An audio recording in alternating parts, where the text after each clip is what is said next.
Christ the false prophet talks about is the issue. A threat of this, that there'll be mighty signs and wonders.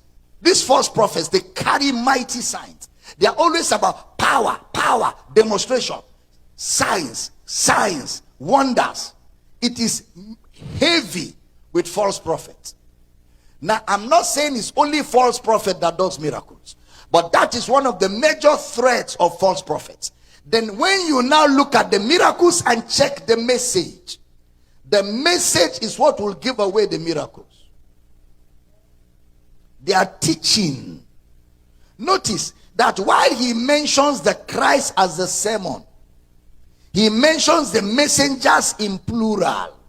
And then he says signs and wonders. I'm talking about Jesus. He's not talking about a coming person. He's talking about a message that can be found in many people, not a person. In many people. False prophets, he called them earlier on in verse 11. Their message is a Christ that is there. That means they will point you away from Christ in their teaching. In fact, look at what they will do. False prophets, most of the times, will take you away from the Christ of Scripture and carry you to focus on them. Their money, their shoe, their jets, their miracles, how they spoke it happened, how they shook somebody fell, how they looked at somebody and he flew to the sky and landed on the ground.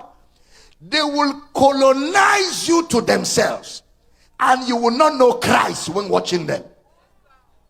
That's a false prophet, because the message will lure you away and